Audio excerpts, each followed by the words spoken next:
तो स्वागत है आप सभी का प्रेडिक्शन पॉइंट चैनल का नए वीडियो पर। इस वीडियो में इंग्लैंड और आयरलैंड के बीच में जो पहला ओडीआई मैच खेला जाएगा उसके बारे में डिस्कशन करेंगे। तो सबसे पहले बात को टेलीकॉम से स्टार्ट कर लेते हैं, क्योंकि लाइन अप स्टार्ट होने के बाद आपको हमारे बनाए हुए फाइनल टीम्स हमारे टेलीग्राम चैनल पर मिलेगा। तो इस वीडियो के डिस्क्रिप्शन बॉक्स में जाइए, वहाँ पर हमारे टेलीग्राम चैनल का लिंक है, उसे क्लिक करके आप डायरेक्टली ज्वाइन हो सकते हैं, जो सबसे सटीक तरीका है। दूसरा तरीका यह है कि अपने टेलीग्राम ऐप खोलिए, सर्च ऑप्शंस पे जाके हमारा जो चैनल का आईडी है यानी कि @prediction.2 उसे टाइप करेंगे तो आपके पास एक चैनल आ जाएगा जिसका सब्सक्राइबर अभी 18,172 है और आईडी @prediction.2 है। तो उसी के आसपास सब्सक्राइबर वाले चैनल से ज्वाइन हो जाइए। लाइन अप सेट होने के बाद आपको हमारे बनाए हुए फाइनल टीम्स यहीं पर मिल जाएगा। आप चाहे तो इसी सेम टीम से ज्वाइन भी हो सकते हैं या फिर खुद से भी टीम बना सकते हैं, आपके ऊपर डिपेंडेंट है। तो बात कर लेंगे अब मैच के बारे में। तो हेडिंगली लीड्स पे ये मैच खेला जाएगा, जहां पर पिच रिपोर्ट कहता है कि पिच बैटिंग के लिए ठीक ठाक पिच है, बैटिंग फ्रेंडली पिच है, more favourable for pacers more than spinners, मतलब पेसर्स के लिए ज़्यादातर मददगार साबित होगा स्पिनर्स के मुकाबले। वेदर रिपोर्ट अगर देखेंगे तो बारिश के चांसेस है, हालांकि पैची रेन के चांसेस, मतलब ऐसा नहीं कि बारिश के कारण पूरा वॉश आउट हो जाएगा, लेकिन बारिश के चांसेस जो है यहाँ पर दिखेंगे। अब इन स्टेडियम के कुछ स्टैट्स देखेंगे तो टोटल 43 मैचेस में से बैटिंग फर्स्ट करने वाले टीम 17 बार, बैटिंग सेकंड करने वाले टीम 26 बार यहाँ पर जीते हैं। बैटिंग फ्रेंडली है, पेसर्स को ज़्यादा मदद करता है यह पिच। एवरेज स्कोर अगर देखेंगे 233 का है, मतलब स्कोर यहाँ पर अच्छी तरीके से बनते हैं। और लास्ट 10 मैचेस के अगर विकेट के कलेक्शन देखेंगे, वहाँ पर पेसर्स ने 51 विकेट निकाले, स्पिनर्स ने 23 विकेट निकाले। तो इससे पता चलता है और भी कि ये पिच जो है पेसर्स के लिए थोड़ा सा ज़्यादा सूटेबल है। और रिसेंट कुछ मैचेस आप देख सकते हैं यहाँ पर, अगर पेसर और स्पिनर्स की कंपैरिजन करेंगे तो यहाँ पर आपको देखने को मिलेगा कि पेसर्स ने कैसे यहाँ पर 5 विकेट फर्स्ट इनिंग के खास करके अगर देखेंगे तो यहाँ पर टोटल 14 विकेट्स निकाले। सेकंड इनिंग में थोड़े से कम आपको दिखेंगे, 8 ही विकेट निकाल पाए, वो भी एक ही मैच में। बाकी जो है स्पिनर्स ने विकेट्स निकाले थे, लेकिन फिर भी पेसर्स का दबदबा थोड़ा ज़्यादा रहेगा, एक्सपेक्टेड यही रहेगा। हेड टू हेड मैचेस के बारे में बात करेंगे, टोटल 13 मैचेस में से 10 मैचेस में इंग्लैंड जीत अपने नाम की है, 2 बार आयरलैंड भी जीते हैं। प्रीवियस मैचेस रिजल्ट तो आखिरी 5 मैचेस में से दोनों ही टीम अपने अपने 3 मैचेस जीत कर आ रहे हैं। इंग्लैंड के प्रोबेबल प्लेइंग 11, हालांकि ये कंफर्म बैटिंग ऑर्डर नहीं है लेकिन एक्सपेक्टेड बैटिंग ऑर्डर है। Jack Crawley, Ben Duckett, Harry Brook, Philip Salt, Sam Hain, Will Jacks, Rehan Ahmed, Tom Hartley, Brydon Carse, Luke Wood, Matty Potts, ये रहेंगे प्लेइंग 11 में प्रोबेबली। अब इनमें से बैटिंग ऑर्डर में चेंजेस होने की क्या क्या पॉसिबिलिटीज, जैसे कि Will Jacks generally as a top order batsman है तो वो 3 पर आ सकते हैं। अगर वो 3 पे आएंगे तो हैरी ब्रूक 4 पे, फिलिप सॉल्ट 5 पे, सैम हेन आएंगे 6 पे।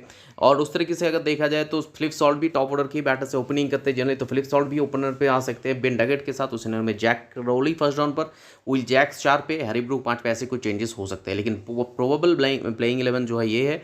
और इनमें से अगर पेस बॉलिंग ऑप्शंस देखेंगे तो पेसर्स के रूप में इस टीम में शामिल है Matty Potts, Luke Wood, Brydon Carse और रिहान आहमेद नहीं सॉरी टॉम हर्टली भी, और रिहान आहमेद, ये दोनों ही स्पिन बॉलिंग ऑप्शंस है। तो इन तीनों के अलावा स्पिन बॉलिंग ऑप्शंस में टॉम हर्टली, रिहान आहमेद है। अब बात करेंगे इनके जो है बाकी प्लेयर्स के स्टैट्स के बारे में, तो सबसे पहले आएंगे इनफैक्ट और एक बॉलिंग ऑप्शंस है यहाँ पर, वो है विल जैक्स भी पार्ट टाइम स्पिन गेंदबाजी कर सकते हैं। जैक क्राउली के बारे में बात करेंगे, अभी तक 3 ही मैचेस ओडीआई करियर, इनका नया करियर है, 97 रन बनाए, जहां पर जो है एवरेज है इनका 48 का। रिसेंट परफॉर्मेंस आप देख सकते हैं, 3 इनिंग जो है इनका, 3 इनिंग में 39 0 और 58 इनका इनिंग्स है। तो अगर as a top order batsman खेलते तो थोड़े से टेम्परामेंट इनका बेटर है, हो सकता है अच्छे प्रदर्शन कर जाए। Next player Ben Duckett, hard hitting player के रूप में जाने जाते हैं, हालांकि एवरेज उतना कुछ खास नहीं है ओडीआई कैरियर में। 6 मैचेस में 146 रन बनाए, जहां पर एवरेज है केवल 24 का, लेकिन आखिरी 5 मैचेस जो खेले हैं जहां पर 63 रन भी इनके शामिल है। बेन डकेट बतौर ओपनर खेलने चाहिए। हैरी ब्रूक के बारे में बात करेंगे तो इनका वर्ल्ड कप में भी इंक्लूजन हुआ है जेसन रॉय की जगह पर। ओडीआई करियर अगर देखेंगे 6 मैचेस में उतना कुछ खास नहीं है, 123 रन, जिनमें से आप देख सकते हैं एक ही मैच में उन्होंने 80 रन बनाए। और टोटल अगर करियर देखें 6 मैचेस में 130 रन, जहाँ पर एवरेज भी उतना कुछ खास नहीं है, काफ़ी ज़्यादा सुधार लाने की ज़रूरत है। लेकिन अटैकिंग प्लेयर है, इनके जो अपकमिंग एक सुपरस्टार है हैरी ब्रूक इंग्लैंड के। नेक्स्ट प्लेयर रहेंगे फिलिप सॉल्ट, ये मेरे सबसे बेटर परफॉर्मेंस रहेंगे अभी तक ओडीआई कैरियर देखेंगे तो 14 मैचेस में 460 रन बनाए, जहां पर एवरेज है 38 का। नेक्स्ट प्लेयर रहेंगे सैम हेन, ये भी नए इंक्लूजन, 6 मैचेस ओडीआई में खेले जहां पर 113 रन, थोड़ा सा टिक कर खेलते हैं, generally as a middle order batsman के रूप में 4-5 पे बैटिंग करते हैं। रिसेंटली अगर देखेंगे तो ये इनका परफॉर्मेंस ओडीआई में बहुत ही बढ़िया रहा था डोमेस्टिक परफॉर्मेंस, डोमेस्टिक सर्किट में। विल जैक्स अभी तक 2 ही मैचेस खेले जहां पर 27 रन बनाए, एक विकेट भी इनके खाते में, जैसे कि हमने कहा था कि ये बॉलिंग भी कर सकते हैं पार्ट टाइमर। तो ये इनका परफॉर्मेंस है, एक मैच में 1 रन और विकेटलेस, एक मैच में 26 रन जहाँ पर 1 विकेट निकाले थे। तो definitely as an allrounder point of view से ट्राई कर सकते हैं। अगर टॉप ऑर्डर पे बैटिंग करेंगे तो ये श्योर शॉट आपके लिए स्मॉल के लिए मास्ट पे ऑप्शन रहेंगे। मिडिल ऑर्डर पे फिर भी आप सोच सकते हैं, क्योंकि इनका बॉलिंग का कोई सर्टेन नहीं है कि बॉलिंग करेंगे ही। और Rehan Ahmed spin bowling option खेलेंगे, जो ऑलराउंडर के रूप में भी खेलते हैं। 2 रन और 1 विकेट इनका परफॉर्मेंस है, अभी तक इंटरनेशनल करियर इनका नया है। टॉम हार्टली के बारे में बात करेंगे तो रिसेंट परफॉर्मेंस अभी तक खेले, ओडीआई कैरियर टोटल जो है 3 मैचेस में विकेट 1 और रन 167 रन इन्होंने बनाए। तो mainly as a left arm orthodox bowler के रूप में खेलेंगे, जो थोड़े बहुत बैटिंग में भी कंट्रीब्यूशन दे सकते हैं। ब्राइडन कर्स के बारे में बात करेंगे, 10 मैचेस ओडीआई में खेल चुके, जहां पर 92 रन है इनके खाते में, विकेट 13, जो इनका मेन स्ट्रॉन्ग पॉइंट है। एज अ बॉलिंग ऑप्शन खेलते हैं तो 13 विकेट्स इनके खाते में, रन 92 है। रिसेंट परफॉर्मेंस अगर देखेंगे तो आखिरी 5 मैचेस में इन्होंने टोटल जो है 4 विकेट्स निकाले। तो mainly as a main bowling option खेलेंगे, आप चाहे तो जरूर एज उनको as a bowling option try कर सकते हैं। ल्यूक वुड के बारे में बात करेंगे तो ओडीआई में अगर देखेंगे तो एक ही मैच खेले जहां पर 10 रन बनाए थे, लेकिन विकेट लेस गए हैं। डेफिनेटली बहुत इंपॉर्टेंट पिक, जो डेथ में भी बॉलिंग करेंगे। अब मैथ्यू पॉट्स के बारे में बात करेंगे, एक ही मैच उन्होंने खेले जहां पर विकेटलेस और 3 रन उन्होंने बैटिंग से बनाए थे। Mainly as a bowling option खेलेंगे। सारे जो प्लेयर्स ये नया है, तो इस वजह से वेन्यू पे भी कोई भी और हेडवुड में भी कोई भी स्टैट्स आपको नजर नहीं आएगा। जेमी स्मिथ के बारे में बात करेंगे, अभी तक 2 ही मैचेस खेले ओडीआई करियर में, जहां पर 208 रन इन्होंने बनाए हैं। सॉरी, यहाँ पर 2 मैचेस नहीं, 4 मैचेस में 208 रन इन्होंने बनाए हैं। जॉर्ज स्क्रिमशॉ के बारे में बात करेंगे, ये भी ओडीआई जो है, ये डोमेस्टिक ओडीआई 4 मैचेस में 150 रन ये बना चुके हैं, विकेट भी 4 है। ये इनके डोमेस्टिक के कैरियर है। अभी तक रिसेंटली कोई भी मैचेस नहीं खेले जेमी स्मिथ हो, जॉर्ज स्क्रिमशॉ, क्योंकि इंटरनेशनली अभी तक जॉर्ज स्क्रिमशॉ का उतना कुछ खास पोजीशन नहीं रहा, क्योंकि डेब्यू नहीं हुआ है। तो ये अच्छे प्लेयर होंगे, लेकिन शायद इस मैच में बाहर ही बैठेंगे। आते हैं नेक्स्ट आयरलैंड की probable playing 11, Andrew Balbirnie, Paul Stirling and Harry Tector, उनके साथ साथ लॉर्कन टकर, उनके साथ साथ कर्टिस कैंपर, जॉर्ज डकरेल। यहाँ पर Barry McCarthy, Andy McBrine, Mark Adair, Josh Little, Craig Young है।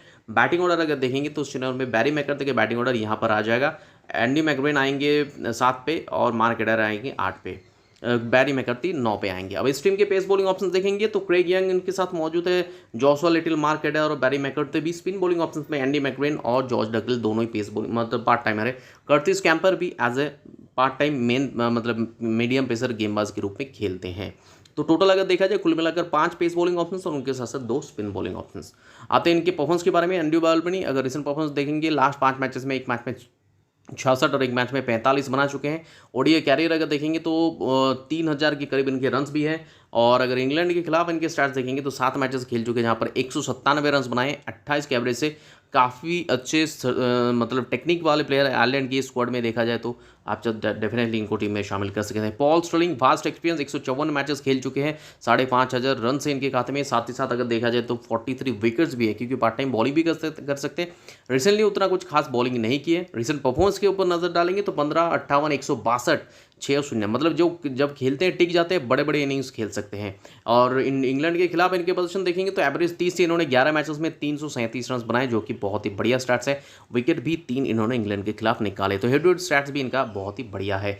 हैरी टेक्टर इनका अपकमिंग सुपरस्टार, पिछले रिसेंट परफॉर्मेंस देखेंगे तो अच्छे फॉर्म में भी है। 60, 25, 57, 33, 6, एक सिंगल डिजिट स्कोर के अलावा सारे मैचेस में 20 के ऊपर से रन इन्होंने बनाए हैं। 3 मैचेस में 57 रन बनाए इन्होंने इंग्लैंड के खिलाफ। तो इंग्लैंड के खिलाफ इनका स्टैट्स बेहतर होने चाहिए, जो मेरे हिसाब से हो भी सकता है इस सीरीज में। नेक्स्ट प्लेयर के बारे में बात करेंगे, लॉर्कन टकर, 7 मैचेस 150 रन ओडीआई करीब में ये बना चुके हैं। रिसेंट फॉर्म अगर देखेंगे बहुत ही कुछ खास नहीं है, थोड़े बहुत रन इन्होंने बनाए हैं, लेकिन रिसेंट परफॉर्मेंस डोमेस्टिक में इनका जो रहा बहुत ही बढ़िया रहा, तो इस वजह से इनको चांस भी मिला है। हो सकता है अपने स्टार्स में थोड़ा सा सुधार लाना चाहेंगे। Next player Curtis Campher, ODI career अगर देखेंगे 30 मैचेस खेले, जहां पर इन्होंने 757 रन भी बनाए, 24 विकेट्स भी निकाले, मतलब ऑलराउंड परफॉर्मेंस। इंग्लैंड के खिलाफ 3 मैचेस में 127 रन, जहां पर एवरेज भी 127 का है, क्योंकि नॉट आउट रह चुके थे 2 इनिंग में, और 5 विकेट भी इनके खाते में। रिसेंट परफॉर्मेंस अगर देखेंगे, बैटिंग में कमाल का प्रदर्शन ठीक ठाक, 120, 39, 62, 3 बड़े बड़े इनिंग्स आए हैं, लेकिन बॉलिंग में अगर देखेंगे एक मैच में 2 विकेट, बाकी 2 मैचेस में 1 विकेट, यानी कि आखिरी 5 मैचेस में केवल इन्होंने जो है 4 विकेट्स निकाले हैं। नेक्स्ट प्लेयर आएंगे जॉर्ज डकरेल, अभी तक प्रदर्शन 4 मैचेस में, आखिरी 4 मैचेस में 4 विकेट। अगर बात करेंगे इनके स्टार्स इंग्लैंड के खिलाफ तो बहुत ही कुछ खास नहीं है, 7 मैचेस में 57 रन और 2 विकेट्स उन्होंने निकाले हैं, यानी कि 2 विकेट बॉलिंग से निकाले हैं, रन उन्होंने बनाए 57। तो mainly as a bowling allrounder खेलते हैं, जो स्पिन बॉलिंग ऑलराउंडर के रूप में खेलेंगे इस स्क्वाड में शामिल है। नेक्स्ट प्लेयर बैरी मैकर्थी, अवधि के प्रदर्शन 2 मैचेस में 3 विकेट निकाले हैं इंग्लैंड के खिलाफ। हालांकि बैटिंग में उतना कुछ खास स्टैट्स नहीं है, लेकिन अगर आप रिकॉल कर पा रहे हैं, आप अगर याद कर पा रहे हैं जो इंडिया का सीरीज हुआ था इनके आयरलैंड के खिलाफ T20 का, जहां पर इनका प्रदर्शन कमाल का था, बैटिंग में कमाल का प्रदर्शन कर रहे थे। रिसेंट परफॉर्मेंस अगर देखेंगे तो आखिरी 5 मैचेस जहां पर खेले इनके खाते में टोटल 9 विकेट है। ओडीआई कैरियर अगर देखेंगे तो 42 मैचेस में 70 विकेट्स इन्होंने निकाले हैं, जो कि इंप्रेसिव स्टैट्स है। नेक्स्ट प्लेयर रहेंगे Andy McBrine, as a spin bowling allrounder खेलते हैं, लेकिन अभी ज़्यादातर ये बैटिंग पे ही ज़्यादा फोकस करते हैं। बैटर और बैटिंग ऑलराउंडर के रूप में इनका रोल हो गया है। इंग्लैंड के खिलाफ 3 मैचेस में 64 रन और 1 विकेट इनके खाते में। ओडीआई कैरियर में 82 मैचेस में 84 विकेट से। रिसेंट परफॉर्मेंस अगर देखेंगे तो आखिरी 5 मैचेस में बैटिंग और बॉलिंग दोनों से ठीक ठाक प्रदर्शन, बहुत ही कुछ खास नहीं। 5 मैचेस में 5 विकेट बॉलिंग से निकाले हैं। और बैटिंग के बारे में बात करेंगे तो वहाँ पर अगर देखा जाए तो इन्होंने 128 रन बनाए 5 मैचेस में, 128 रन और 5 विकेट्स, मेरे हिसाब से ठीक ठाक प्रदर्शन। बताओ स्पिन बॉलिंग ऑलराउंडर ये खेलते हैं टीम में। Mark Adair as main bowling options खेलेंगे। 5 मैचेस में टोटल आखिरी 5 मैचेस की अगर बात करेंगे 11 विकेट से निकाल चुके हैं। अगर बात करेंगे इंग्लैंड के खिलाफ इनका प्रदर्शन तो 2 मैचेस में 32 रन और 1 विकेट, मेरे हिसाब से बहुत ही इंपॉर्टेंट पिक रहेंगे, जो बॉलिंग ऑप्शंस के रूप में तो टीम में है, साथ ही साथ बैटिंग में भी कमाल का प्रदर्शन दे सकते हैं। नेक्स्ट प्लेयर जॉशुआ लिटिल, इनके upcoming superstar space bowling options में। रिसेंट परफॉर्मेंस 3 मैचेस में, मतलब आखिरी जो 5 मैचेस था वहाँ पर 6 विकेट्स निकाले। इंग्लैंड के खिलाफ 3 मैचेस में 9 विकेट इन्होंने निकाले। सबसे इंप्रेसिव स्टैट्स इनका हेड टू हेड में है, 3 मैचेस में 9 विकेट इंग्लैंड के खिलाफ निकाले हैं। सबसे इंपॉर्टेंट बात, शुरुआती ओवर्स में स्विंग कराने में सक्षम है, डेथ में भी इनका यूज हो सकता है। 32 मैचेस में 48 विकेट इन्होंने निकाले अपने कैरियर में। Next Craig Young, as a experience खिलाड़ी, 39 मैचेस में 65 विकेट्स निकाले हैं। इंग्लैंड के खिलाफ अगर देखेंगे 4 मैचेस के लिए जहाँ पर 6 विकेट्स इनके नाम है, तो डेफिनेटली अच्छे परफॉर्मर रहे हैं। रिसेंट परफॉर्मेंस अगर देखेंगे तो आखिरी 5 मैचेस में टोटल 8 विकेट्स निकाले, मतलब विकेट लय में है।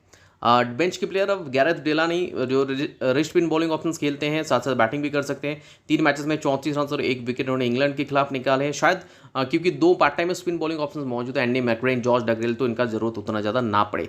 टीवी वर्ल्ड कप के बारे में बात करेंगे तो ओडीआई कैरियर अभी तक 7 मैचेस में 185 रन इन्होंने बनाए, लेकिन विकेट का उतना कुछ खास इनका मतलब एक्सपीरियंस नहीं है। तो अगर खेलने के चांसेस है गैरेथ डेलानी का ज़्यादातर है, टीवी वर्ल्ड कप शायद बाहर ही बैठेंगे।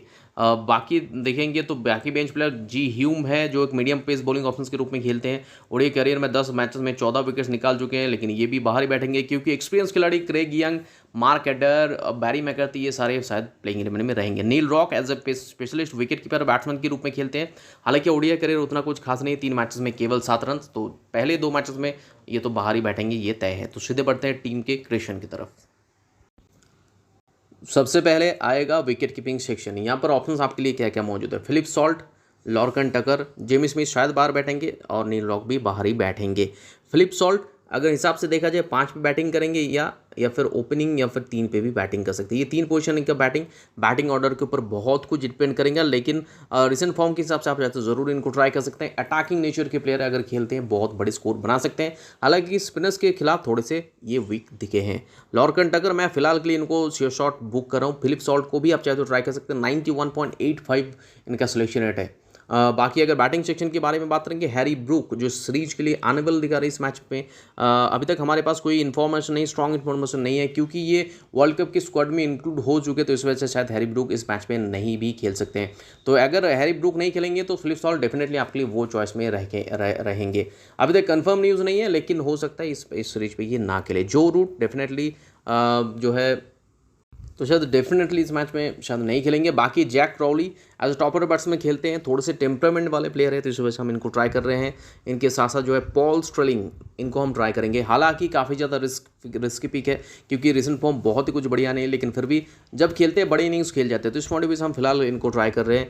हैरी टेक्टर हमारे चॉइस में रहेंगे। बाकी सैम हेन, जिनका domestic career domestic past recent 2-3 महीने में बहुत ही बढ़िया गया, तो इस वजह से हम इनको ज़रूर अपने टीम में शामिल करेंगे। ऑलराउंडर सेक्शन में अगर आएंगे कर्टिस कैंपर, डेफिनेटली इनको ट्राई करना पड़ेगा।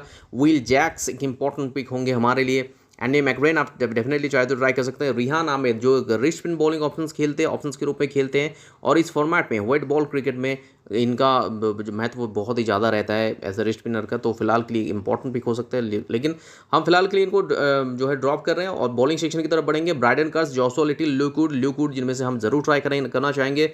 इनके साथ साथ जो है मार्क एडर डेफिनेटली हमारे पिक में रहेंगे। क्रेग यंग, बैरी मैकर्थी भी बहुत ही बढ़िया प्लेयर है, आप चाहे तो डेफिनेटली उनको ट्राई कर सकते हैं। लेकिन यहाँ पर जैसे कि हमेशा से ही हमारा थोड़ा सा जो है रहता है जो जोशुआ लिटिल उनसे बेटर ऑप्शंस रहेंगे मेरे हिसाब से। तो प्रीव्यू के हिसाब से देखेंगे कर्टिस कैम्पर को, क्योंकि हमने ट्राई किया इसी वजह से जोशुआ लिटिल को हम नहीं ट्राई कर पा रहे हैं। तो स्पॉन्डिबल से देखेंगे तो पॉल स्टिलिंग की जगह पर भी आप चाहे तो ट्राई कर सकते हैं किसको, जो है यहाँ पर जोशुआ लिटिल को। लेकिन हम यहाँ पर थोड़ा सा और भी चेंजेस करना चाहेंगे।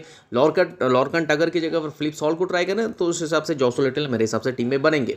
अभी देखिए टीम के हिसाब से 5 प्लेयर ऑलरेडी हमने ट्राई करके रखे हैं आयरलैंड की टीम तरफ से, जिनमें से हैरी टेक्टर जनरली 4 पे बैटिंग करेंगे, 3 पे भी कर सकते हैं, और पॉल स्टिलिंग ओपनिंग करेंगे, 5-6 पर कर्टिस कैम्पर आएंगे, और उनके साथ साथ 7-8 पे आएंगे मार्क एडर। तो ये प्लेयर्स हमने फिलहाल के लिए आयरलैंड टीम तरफ से ट्राई करके रखे, जिनमें से जोशुआ लिटिल, मार्क एडर दोनों full time bowler, Curtis Campher as a part time bowler. इनकी टीम तरफ से 4 batting options, Philip Salt, Jack Crawley, Sam Hain, Will Jacks. हालांकि बैटिंग ऑर्डर किसी का भी पता नहीं है, लेकिन अगर ये खेलेंगे मेरे हिसाब से अच्छे ऑप्शन रहेंगे और अच्छी पोजीशन पे बैटिंग करेंगे। तो एक मेन स्ट्रीम बॉलर को ट्राई करना है जो ब्राइडन कास के रूप में इस टीम में हम शामिल करेंगे। तो ये फिलहाल के लिए टीम है। कप्तान वाइस चॉइस सबसे ज़्यादा सिलेक्शन रेट है विल जैक्स का, 20% लोगों ने इनको ट्राई किया क्योंकि वो पार्ट टाइम बॉलिंग कर सकते हैं। Curtis Campher as a vice कप्तान सिलेक्शन रेट सबसे ज़्यादा है। तो डेफिनेटली अगर सिलेक्शन के रेट के हिसाब से देखेंगे तो विल जैक्स एज अ कप्तान आपके लिए सेफ ऑप्शन रहेंगे, और वाइस कप्तान के रूप में कर्टिस कैम्पर। लेकिन इन दोनों के अलावा अगर देखेंगे मेरे सजेशन पे रहेंगे कौन, मेरे सजेशन पे रहेंगे इस टीम के लिए स्पेशली मार्क एडर इस मैच के लिए, इस मैच के लिए। आयरलैंड टीम तरफ से हैरी टेक्टर भी अच्छे ऑप्शन हो सकते हैं, और अगर बात करेंगे इंग्लैंड टीम तरफ से तो फिलिप सॉल्ट, जैक ट्राउली, ये दोनों अच्छे ऑप्शन हो सकते हैं। फिलहाल के लिए टीम में फाइनल टीम आपको लाइनअप स्टार्ट होने के बाद, क्योंकि बहुत सारे चेंजेस होने की पॉसिबिलिटीज है, बहुत सारे न्यूज़ भी आने वाले हैं, तो इसके हिसाब से फाइनल टीम आपको लाइनअप स्टार्ट होने के बाद टेलीग्राम चैनल पर मिलेगा, जिसका लिंक इस वीडियो के डिस्क्रिप्शन बॉक्स में है, तो उसे क्लिक करके ज्वाइन हो जाइए। और अगर ऐसे एनालिटिकल वीडियो यूट्यूब में आपको अगर देखना है तो सिंपली चैनल को सब्सक्राइब करके उसी के पास में बेल आइकन उसे प्रेस कर दीजिएगा, ताकि नेक्स्ट वीडियो हम जब भी डालें उसका नोटिफिकेशन आप तक सबसे पहले पहुंच जाए। तो मिलते हैं वीडियो में नए टीम और डिस्कशन के साथ साथ, तब तक के लिए take care, bye bye and best of luck.